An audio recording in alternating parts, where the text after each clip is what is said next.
الحمد لله الكريم المنان على ما هدانا إلى الإسلام وأرشدنا للإيمان وأنزل هذا القرآن بالبرهان وأرسل لنا أفضل الرسل بأفصح اللسان فله الحمد والشكر على هذه النعم العظيمة والآلاء الجسيمة والصلاة والسلام على خير خلق الله وخاتم رسل الله الذي قال ما اجتمع قوم في بيت من بيوت الله يتلون كتاب الله ويتدارسونه فيما بينهم إلا نزلت عليهم السكينة وغشيتهم الرحمة وحفتهم الملائكة وذكرهم الله في من عنده وعلى آله وصحبه ومن اهتدى بهديه وبعد.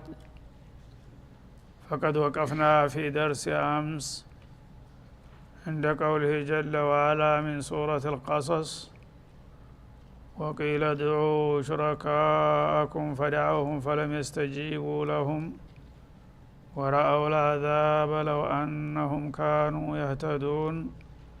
الآية رقم 64. فلنبدأ من هنا. أعوذ بالله من الشيطان الرجيم.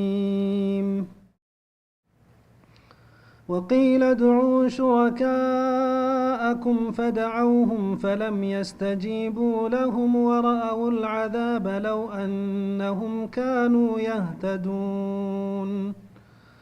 ويوم يناديهم فيقول ماذا أجبتم المرسلين فعميت عليهم الأنباء يومئذ فهم لا يتساءلون. فأما من تاب وآمن وعمل صالحا فعسى أن يكون من المفلحين. وربك يخلق ما يشاء ويختار ما كان لهم الخيرة سبحان الله وتعالى عما يشركون. وربك يعلم ما تكن صدورهم وما يعلنون وهو الله لا إله إلا هو له الحمد في الأولى والآخرة وله الحكم وإليه ترجعون. قل أرأيتم إن جعل الله عليكم الليل سرمدا إلى يوم القيامة من إله غير الله يأتيكم بضياء أفلا تسمعون. قل أرأيتم إن جعل الله عليكم النهار سرمدا إلى يوم القيامة قل أرأيتم إن جعل الله عليكم النهار سرمدا إلى يوم القيامة من إله غير الله يأتيكم بليل تسكنون فيه أفلا تبصرون. ومن رحمته جعل لكم الليل والنهار لتسكنوا فيه ولتبتغوا من فضله ولعلكم تشكرون. ويوم يناديهم فيقول أين شركائي الذين كنتم تزعمون. ونزعنا من كل أمة شهيدا فقلنا هاتوا برهانكم فعلموا أن الحق لله وضل عنهم ما كانوا يفترون. إن قارون كان من قوم موسى فبغى عليهم وآتيناه من الكنوز ما إن مفاتحه لتنوء بالعصبة أولي القوة إذ قال له قومه لا تفرح إن الله لا يحب الفرحين. وابتغ فيما آتاك الله الدار الآخرة ولا تنس نصيبك من الدنيا وأحسن كما أحسن الله إليك ولا تبغ الفساد في الأرض إن الله لا يحب المفسدين قال إنما أوتيته على علم عندي أولم يعلم أن الله قد أهلك من قبله من القرون من هو أشد منه قوة وأكثر جمعا ولا يسأل عن ذنوبهم المجرمون فخرج على قومه في زينته قال الذين يريدون الحياة الدنيا يا ليت لنا مثل ما أوتي قارون قال الذين يريدون الحياة الدنيا يا ليت لنا مثل ما أوتي قارون إنه لذو حظ عظيم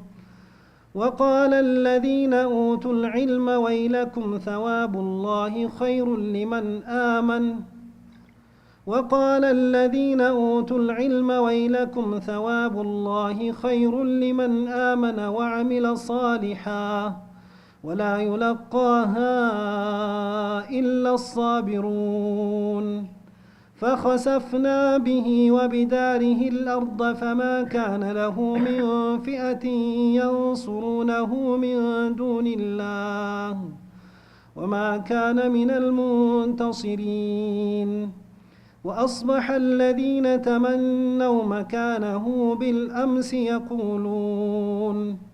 يقولون ويك أن الله يبسط الرزق لمن يشاء من عباده ويقدر لولا أمن الله علينا لخسف بنا ويكأنه لا يفلح الكافرون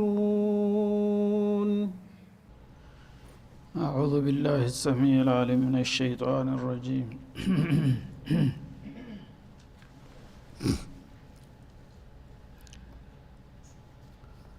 وقيل ادعوا شركاءكم فدعوهم فلم يستجيبوا لهم በዚህ በዱንያ ላይ ያሉ የአላህ ጠላቶች ከአላህ መልእክተኞች ጋር ሲናቆሩና ሲጨቃጨቁ ከከረሙ በኋላ እነሱ በተለምዶ ያው ይረዱናልና ይደርሱልናል የሚሉትን ጣዖቶች ተመክተው የውመል ቂያማ ተነስተው ወደ ጌታ ፍርድ በሚቀርቡበት ጊዜ አላህ Subhanahu Wa Ta'ala هؤلاء شفاعنا عند الله ليقربونا إلى الله زلفى እያላችሁ በከንቱ ተስፋ ስትመኩባቸው የነበሩት አለቆቻችሁን እስቲ ጥሯቸው ብሎ የሚጠይቅበት ቀን ይመጣል ይላል። ይሄንን በሚላቸው ጊዜ በጅልነት እውነትም እንዳሰብነውና እንደጠበቅነው እነዛ አለቆቻችንና ጣዖቶቻችን ሊሸፍዑን ነው አላህ ፍቃድ ሰጣቸው መስሏቸው ፈዳኡሁም ይጠሯቸዋል ማለት ነው። እንግዲህ ላት መናት ዑዛ እያላችሁ እንደዚሁም ገብርኤል ሚካኤል ኢየሱስ እያላችሁ ስታመልኳቸውና ስትገዙላቸው የነበሩት ለዛሬ ቀን ይደርሱልናል ብላችሁ ነው። ይሄው አሁን ያ ቀጠሮ ደርሷልና እስቲ እነዛን የምትመኩባቸውንና የምታገለግሏቸው የነበሩትን አለቆቻችሁን ጥሯቸውና ጥብቅና ይቁሙላችሁ ብሎ ይጠይቃቸዋል አላህ Subhanahu Wa Ta'ala። እሱ እንግዲህ ለወቀሳ ነው ይሄን የሚላቸው። እነሱ ግን ጥሯቸው ሲባል ፍቃድ ተሰጣቸው መስሏቸው ኑቶሎ ያው ጥሯቸው ተብለናልና የምትሉትን በሉ ብለው ይጠሯቸዋል ማለት ነው። ፈለም يستجيبوا لهم እነዛ ተጋባዦቹ ግን ለምን እንደተጠሩ ስላወቁ ምላሽ አውንታዊ ምላሽ ሊሰጡ አይችሉም፣ ጸጥ ይላሉ ማለት ነው። ሊያጋፍጧቸውና ሊያዋርዷቸው እንደሆነ ስለገባቸው ማለት ነው። ያኔ መፋጠጥ ይሆናል። እነዚህ ሎሌዎቹ ኑቶሎና አርዱን እንጂ ድረሱልን ሸፍዑልን፣ ለምን እናንተን ስናገለግል እንደነበረ ተናገሩልን፣ የምስክር ቃል ስጡ ብለው ሲጠይቋቸው እነዛ ደግሞ የማያዋጣ መሆኑን አውቀው ወደ ኋላ ይረግጣሉ፣ ይፈራሉ። ወራአው العذاب በዚህ ሁኔታ እንደተፋጠጡ ገዥና ተገዥ የተደገሰላቸውን እሳት ጀሃነምንም ያያሉ።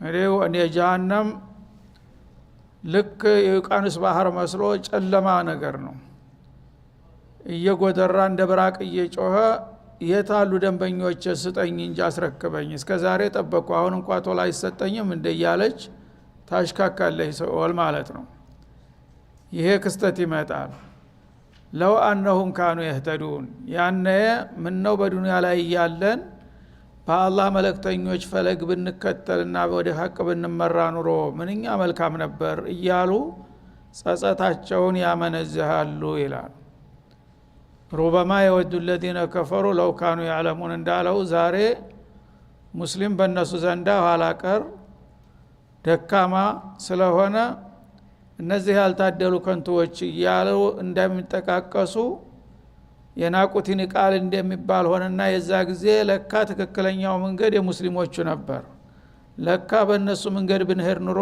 ዛሬ እንዲህ አይነት አደጋ ላይ ባልወደቅን ነበር እያሉ በጸጸት እንደገና ይታመቃል ወዳቸው ማለት ነው ለው አንና ኩና ሙህተዲና ለማ ተወረጠና في هذه الامور በዱንያ ላይ አላህ በላከልን ነብይ ብንመራና ሐቁን ብንከተል ኑሮ እህን ጊዜ እዚህ አደጋ ላይ አንወድቅም ነበር እያሉ ለመጀመሪያ ጊዜ ስተታቸውን ይረዳሉ ማለት ነው ጅብ ተሄደው ይሻ እንደሚባለው እና ይህ ነገር ወደፊት እንደሚጠብቃችሁ አውቃችሁ እንግዜ በህይወት እንዳላችሁ የሚበጃችሁን መሻት ይሻላል ነው መልእክቱ ወየውመ ዩናዲህም አሁንም በዛ በሚጠራባቸው ቀን ፈየቁል ይላቸዋል እንግዲህ መጀመሪያ አውሎሌዎች የተዋሉ አለቆቻችሁና አምላኮቻችሁ ጥሯቸው ሲባሉ ኑቶሎ ተብለው ሲጠሩ እነዛ አንቀበልም ጥሪውን ብለው ወደ ኋላ ሲረግጡ ተፋጠው ቁጭ ላሉ ጀሃነም በመሐከል ጣልቃ ገብታ የራሷን መግለጫ ትሰጣለች አስረክቡኝ ያዙ ይልቀቁኝ እያለች ማለት ነው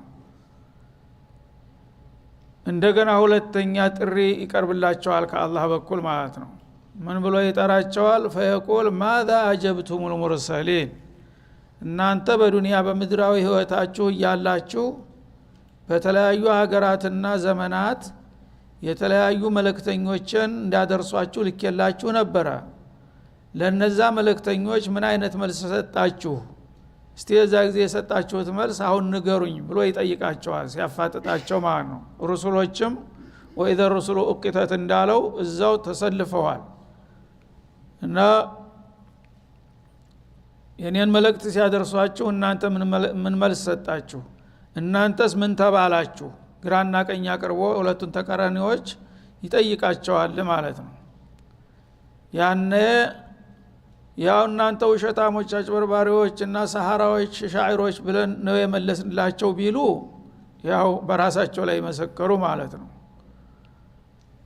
ልክ እንዳልሰሙ ጸጥ ይላሉ አንገታቸውን ደፍተው ፈአሚየት عليهم الانباء خفيت عليهم الحجج የሚሰጡት መልስ ይጠፋባቸዋል እና ሁሉም አንገቱን ደፍቶ ጸጥ ይላል ያልሰማ መስሎ ማለት ነው ምክንያቱም የሚሰጡት መልስ ተጨባጩ ያደረጉትን ነገር ቢናገሩ በራሳቸው ላይ የወንጀለኝነትን መሰከሩ ማለት ነው ተዛ የተለየ ቢናገሩም እንደማያዋጣ አወቁ ተቀበለናል ማለት አይችሉም ስለዚህ ማጣፊያው አጥሯቸው ጸጥ ይላሉ አፍረው ማለት ነው አላምባው ማለት የኔ ይሰሩት የነበረው ሁሉ ዜና አሁን የማያዋጣ ይሆንና ይጨልምባቸዋል መልስ የሚሆን ነገር አይመጣላቸውም ማለት ነው فهم لا يتساءلون ከድንጋጤያቸው ብዛት የተነሳ ደግሞ እስበርሳቸው መጠያየቅ አይችሉም ዱንያ ላይ አንድ ከበድ ያለ ጥያቄ ሲመጣ አንዱ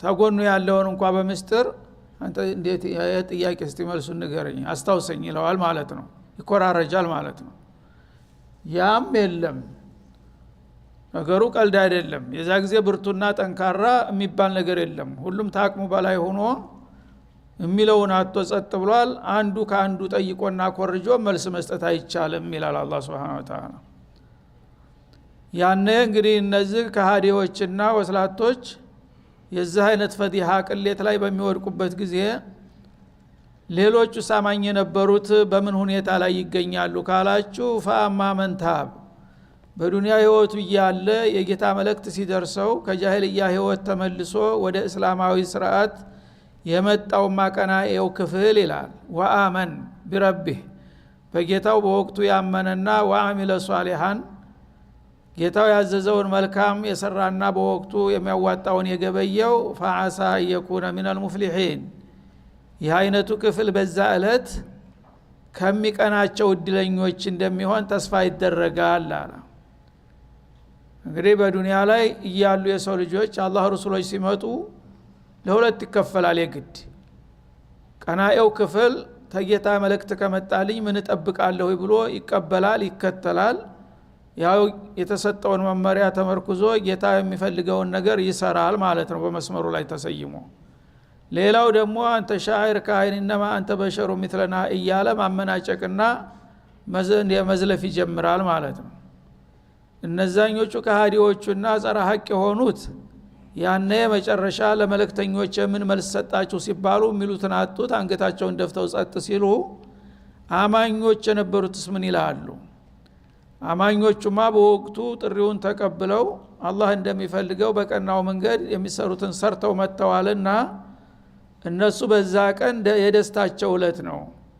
ሰርግና ምላሽ ነው ለነሱ፣ የሚያስደነግጣቸው ነገር የለም ማለት ነው። ፈዓሳ አየኩኑ ሚነል ሙፍሊሒን እኒ አማኞችና መልካም ሰራተኞች በዛች ዕለት እነዛኞቹ ቅለትና ውርደት ሲላበሱ እነዚህ ደግሞ በደስታና በፌስታ ላይ ሲፈነጥዙ ይታያሉ ይላል። ከነሱ ያድርገንና ሚነል ሙፍሊሒን ማለት ከሚፈሩት ሁሉ ነገር ዲነው ከውርደት ከቅሌት ከሲራጥ መውደቅ ከጀሃነም አመልጠው ጀነተ ነዒም ከሚያገኙት እድለኞች ይሆናሉ ይላል። ፈሪቁን ፊል ጀና ወፈሪቁን ፊል ሰዒር እንዳለው በሌላው ቦታ ለአንዴና ለመጨረሻ የሰው ልጆች ይለያያሉ በተለያየ ቦታ። ይሄ ነው የሚጠብቃችሁ ጣፈንታ ወደፊት እና አውቃችሁ ግቡት። አሁን እንደሚበጅህን ምረጥ ማለቱ ነው። ወረቡከ የኽሉቁ ማ የሻኡ ወየኽታር ያንተ ጌታ የፈለገውን እንደሚፈጥር ሁሉ የፈለገውንም ይመርጣል በላቸው ይላል። መፍጠርም መምረጥም የኔ ስልጣን ነው፣ ማንም አያገባውም። በዓለም ዙሪያ የሚፈጥራቸውን ነገሮች ሲፈጥር ማንንም አያማክርም፣ ከማንም እርዳታና ድጋፍ አይሻም። መፍጠር አለብኝ ብሎ ያመነውን ነገር ይፈጥረዋል ሁልጊዜም። ሌላው አትፍጠር ብሎ ተቃውሞ ሊያረግ የሚችል ማንም የለም ማለት ነው። ተፈጠረ በኋላ ደግሞ ከፍጥረታቶቹ አንዱን በሌላው ላይ በደረጃ ያበልጠዋል። አንዱን ነብይ ያደርገዋል፣ አንዱን ስዲቅ ያደርገዋል፣ አንዱን ሸሂድ ያደርገዋል፣ አንዱን ሀብታም፣ አንዱን ባለስልጣን፣ አንዱን ድሃ፣ አንዱን ሀብታም በፈለገው መልክ ያሰማራዋል ማለት ነው። በፍጥረታቴ ስፈጥራቸው ማንም እንደማይረዳኝና እንደማያማክረኝ ስመርጣቸውም እንደዛው ነው። ለተለያየ ደረጃ ስመድብ እገሌን ለምን በዚህ እድል መረጥከው ብሎ ሊጠይቅ የሚችል ማንም የለም። ምን አገባችሁ በራሴ ስልጣን በራሴ ፍጥረት ይላል አላህ Subhanahu Wa Ta'ala። لا يسأل عما يفعل وهم يسألون እንደሚለው በሌላው ቦታ ማለት ነው። እና እንተ ጌታ የፈለገውን ይፈጥራል፣ የፈለገውን ይመርጣል። ما كان لهم الخيار ፍጥረታት ግን በእኔ ስራ ጣልቃ ገብተው የመምረጥ መብት የላቸውም ይላል። እኔ ትልቁን ያልኩት ትልቅ ይሆናል፣ ትንሹን ያልኩት ትንሽ ይሆናል። ሀብታም ያልኩት ሀብታም ይሆናል፣ ድሃ ያልኩት ድሃ ይሆናል። ነብይ ያልኩት ነብይ ይሆናል፣ ሸይጣን ያልኩት ሸይጣን ይሆናል እንጂ ማንም ተነስቶ በእኔ ስራ ጣልቃ ገብቶ እገሌን ተውና ይልቁንስ እገሌን ምረጥ ሊለኝ አይችልም ማለቱ ነው። ሱብሃንአላህ ወተዓላ አማ ይሽሪኩን። እና አላህ ከማንም ሐሳብና ድጋፍ የሚሻ ከመሆን የጠራ ጌታ ነው። ከማንም ኃይላት በላይ ደግሞ የላቀ ነው። እሱን ማን ነው የሚከራከረውና ይሄ ይሻላል ብሎ የሚነግረው ማለት ነው። እና ሙሽሪኮች የተለያዩ እዚህ ግባ የማይባሉ ፋይዳ ቢሶችን የአላህ በስልጣን ተካፋዮች አድርገው ቢደረድሯቸው እኔ አልቀበልም። እነሱ ከሚያጋሩት ሁሉ የራእኩኝና የላእኩኝ ነኝ። ማንም ለኔ ወደረኛ ሆኖ ሊሰለፍ የሚችል በኔ ስራ ጣልቃ የሚገባ ከቶ አይኖርም ይላል ማለት ነው። ይሄን ያለበት ምክንያት አለው። ነብዩ አለይሂ ሰላቱ ወሰለም በመካ ከተማ ተወልደው አድገው እድሜያቸው 40 ሲገባ አላህ በመልካም ፈቃዱ የመጨረሻው ነብይ አድርጌሃለሁኝ ብሎ በሚሾማቸው ጊዜ መቀኞቻቸው አንገበገባቸው ይሄ ነገር፣ ይሄን እድል ማግኘታቸው ማለት ነው።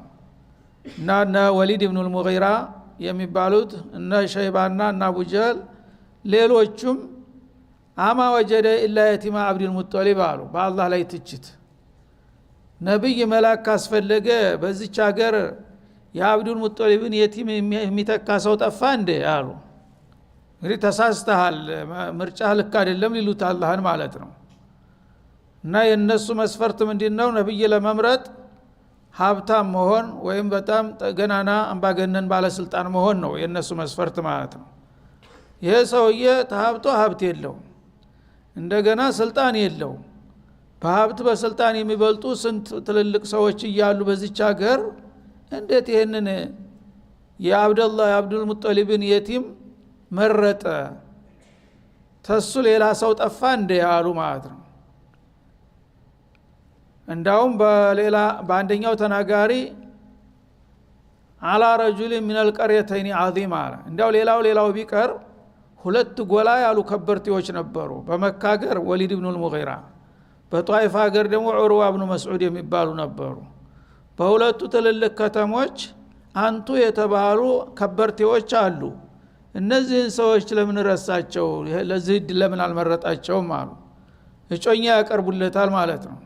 አንተ የመረቀው ተሳስተሃል፣ የአብዱል ሙጠሊብን የቲም ነው። እኛ ደግሞ ይሄን ነገር ማድረግ ካልቀረ ነብይ መላክ አለብህ ታልክ ቢያንስ እንደነ ወሊድ ያሉትን ወይ እንደ ዑርዋ ያሉትን ነበር መምረጥ ያለብህ እንጂ እንዴት ይሄ ሰውዬ ለዚህ ደረጃ ይበቃል ብለው ተቹ ማለት ነው የአላህን ምርጫ። ስለዚህ መጀመሪያ ስፈጥራችሁ ሁላችሁንም ተሰዎች ሐሳብ ወስጄ ነው የፈጠርኳችሁ። ገሌ የሚባል ሰው ልፍጠር ማን ይሻላል ብዬ አማክሪያችሁ አውቃለሁ ይላል። ተፈጠርኩስ በኋላ ደግሞ ገሌን ሀብታም ላድርገው፣ ገሌን ደሃ፣ ገሌን ነብይ ላድርገው፣ ገሌን ብዬ አማክሪ አውቃለሁኝ። ተመቸ ወዲህ ነው እናንተ ደግሞ እኔ የምመርጠውን ሰው የምትነግሩኝና እጮኛ የምታቀርቡልኝ በማለት መልስ ሰጠ ማለት ነው። እና አጋጣሚው ይሄ ቢሆንም في كل زمان ومكان ለምቀኞች መልስ ነው ይሄ። ምቀኛ ሁሉ ጊዜ ለገሌ እንደዚህ ከሚያደርግ ለገሌ አላደርግም ይልሃል ማለት ነው። ለአንተ መልስ ነው ማለት ነው። ነገም ለሚመጣው እንደዛው። እና ወረቡከ يخلق ما يشاء ويختار خلق ጋር አገናኘው። እስቲ ያንዳንዳችሁ ልጠይቃችሁ፣ ስፈጥር አንድን ሰው እገሌን ልፍጠረው ወይስ ማን ይሻላል ብዬ ጠይቂያችሁና ማክሪያችሁ አውቃለሁ? እገሌ የሚባል ሰው ብትፈጥር ይሻላል ብላችሁ ሐሳብ ሰጣችሁ ታውቃላችሁ? የለም። ስለዚህ በመምረጥ ውስጥ ተዛ ምን ይለያል? ስፈጥር የማንንም ሐሳብና አማካሪነት እንደማልሻ ስመርጥም እንደዛው ነው። ስለዚህ አላሁ አዕለሙ ሐይቱ የጀዐሉ ሪሳለተህ እንዳለው በሌላው ቦታ እቃዬን የት እንደማኖር እኔ አላውቅም እንዴ እናንተ የምታሳዩኝ? ሪሳላን ለማን እንደሚገባው አውቄ ለሚገባው ሰው ሰጥቻለሁኝ። ከዛ በኋላ እገሌ ተሚሰጠው ይሄን ዲል ይልቁንስ ለገሌ ነው ማለት ሱአል አደብ ነው፣ ብልግና ነው። ይሄ ታላቅማችሁ ማን ጠራችሁ ይላል አላህ Subhanahu Wa Ta'ala። እንኳን በአላህ ደረጃ ቀርቶ አንድ አካባቢ መሪ ባለስልጣን እንኳን አንድ ነገር በሚወስንና አዋጅ በሚያወጣ ጊዜ ተራሰው ተነስቶ ለምን እንዲትላል ማለት ይደፍራል? ይችላል? እንግዲህ የሰው ልጅ ብልግና እስከዚህ ድረስ ነው። በአላህ ደረጃ ለምን ለገሌ ንቡዋ ሰጠው፣ ለምን ለገሌ ሀብት ሰጠው፣ ለምን ለገሌ ስልጣን ሰጠው ብሎ አላህን የሚተቹ ባለጌዎች አሉ ማለት ነው። ማን ጠራችሁ እናንተን አለ አላህ Subhanahu Wa Ta'ala። በእኔ ስራ ምን ጣልቃ ያገባል? እንኳን እኔ ጓደኛህን ወንድምህን እንኳን እንደዚህ ማመናጨቅ አትችልም። እና ይሄ በቀጥታ ያው ባንተ ስልጣን እኛ አጋሪዎች ነና እኛ ያልፈቀርነውና ያልወደድነውን መፍጠርም መምረጥም መሻርም መሾም የለብህም እንደማለት ነው። ይሄ ደግሞ በምንም አይነት ተቀባይነት የለውም ሲል መልስ ሰጠ ማለት ነው። ወረቡከ ያዕለሙ ማ ቱኪኑ ሱዱሩሁም ወማ ዩዕሊኑን፣ ያንተ ጌታ ደግሞ ማንኛውም ፍጥረታት በልባቸው ውስጥ የሚደብቁና የሚያምቁትን ምስጢር ጠንቅቆ ያውቃል። ወማ ዩዕሊኑን፣ በይፋም የሚናገሩትና በአደባባይ የሚሰሩትንም እንደዛው ያውቃል። እናንተ ምን ታውቃላችሁ? ሰዎች በይፋ በገሃድ እንኳን የሚሰሩትን ነገር በተወሰነ ቅርበት ካልሆነ በስተቀር ሙሉ በሙሉ ሰው የሚሰራውን ማንም ሰው አያውቅም። ያንተ ጌታ ግን ዓለምን በሙሉ ዳር እስተዳር እያንዳንዱ ግለሰብ ዟሂሩንም ባጢኑንም በይፋ የሚሰራውን እንቅስቃሴውን የሚናገረውን መግለጫውን በልቡ የሚያምቅና የሚደብቃትን የሚያብላላትን ለማንም የማይነግራትን ምስጥር ሳይቀር አውቃለሁኝ። በዚህ ደረጃ የሆንኩትን ጌታ እናንተ ተምን ተነስታችሁ ለምን እንዲህ ይላል ትላላችሁ? ለምን አቅማችሁን አታቁም? ይላል አላህ Subhanahu Wa Ta'ala። አላዋቂ ሰው ነው እንግዲህ ደካማ የሆነ ሰው በሌሎቹ እይታ እንዲተምትል እንዲብታረግ ይሻላል እንዴት ገሌን ተምትመርጥ ገሌን የሚባለው ጉድለት አለው ሲሆን ነው። እኔ በምን ደረጃ ነው ማቀው ዓለምንና መመራው? እናንተ ደግሞ እውቀት ደረጃችሁ ምን ነው? እዚህ ግባት ይባላል እናንተ እውቀት ወማ ኡቲቱ ምን العلم الا قليلا። ስለዚህ በዚህ ደረጃ አላህ ሊተቹና አመራረጡ ተሳስቷል የማይገባውን ሰው ሹሟል ሊሉ የሚሞክሩ ባለጌዎች አሉና እነዚህን እንግዲህ ወቋቸውና እነዚህን ተጠንቀቋቸው ይላል አላህ Subhanahu Wa Ta'ala። وهو الله ማለት ያ ነው لا اله الا هو ከሱ በስተቀር ሌላ ተፎካካሪ ጌታ የሌለበት ጓደኛና ሚዘኛ የሌለው ማለት ነው። له الحمد في الاولى والاخره። በዚህ በቅርቢቱ ህይወታችሁም ምስጋና የሚገባው እሱ ነው። በመጨረሻው ማገራችሁ ምስጋና የሚገባው እሱ ነው። ሁለቱንም ዓለም የፈጠረው እሱ ነው። በሁለቱም ዓለም ደግሞ ኒዕማ የተባለን ሁሉ የሚቸራችሁ እሱ ስለሆነ ዛሬም በዚህ በጠፊቱ አገራችሁ ሌት ተቀን ሁሉ ጊዜ ልታመሰግኑት የሚገባው እርሱ ነው። ኒዕማ ሁሉ የሚደርሳችሁ ከሱ ስለሆነ ማለት ነው። በመጪው ዓለም ደግሞ መልካም እድል የሚሰጣችሁ እሱ ነውና እሱን በብቸኝነት አውቃችሁ አደብ ገዝታችሁ እሱን በአክብሮት መገዛት አለባችሁ። ከዚህ ውጭ ከሆናችሁ ግን ራሳችሁን ለጥፋት ትዳርጋላችሁ። ወለው الحكم ውሳኔም የሱ ነው። በዱንያም በአኺራም በማንኛውም ሰው ላይ በመጥፎም በበጎም ፍርድ የመስጠትና የመወሰን ሙሉ ስልጣን ያለው አላህ ብቻ ነው። ከኔ በስተቀር ማን ነው ሊወስን የሚችለው? እኔ ወሰንኩትንስ ማን ነው የሚሽርና የሚቀይረው? ይላል። ወኢለይሂ ቱርጃዑን። በመጨረሻ ደግሞ ሁላችሁም ከያላችሁበት ተሰባስባችሁ ወደሱ ትመለሳላችሁ። ያኔ ፍርድ ሲሰጣችሁ አቅማችሁን ታቃላችሁ። ዛሬ ግን ዝም ብዬ ስለለቀኳችሁ እኔ ጋራ የማንገናኝ መስሏችሁ የፈለጋችሁትን ሁሉ ትዘላብዳላችሁ። ግደለም ቀጠሮ ሲደርስ ነገ እንገናኛለን፣ ያኔ አቅማችሁን ታቋታላችሁ በማለት በዛቻ አስጠነቀቀ ማለት ነው። ስለዚህ እንግዲህ የሰው ልጆች እስበርሳቸው መዘላለም መበዳደል አልበቃቸው ብሎ ረበል ዓለሚን የሚያህል ጌታ እሱን እንኳን እስተመፈታተንና በሱ ላይ ትችት እስከመሰንዘር ሂደዋል ማለት ነው። በዚህ ደረጃ ያሉ ሰዎች እንግዲህ ለሰው ያዝናሉ፣ ይራራሉ፣ ለሰው ክብር ይሰጣሉ፣ የሰውን መብት ያከብራሉ ተብሎ አይጠበቅም ማለት ነው። ቁል አራአይቱም ቁል ለሁም ያ ረሱላና طيب هذا وصلى الله وسلم على النبي وعلى اله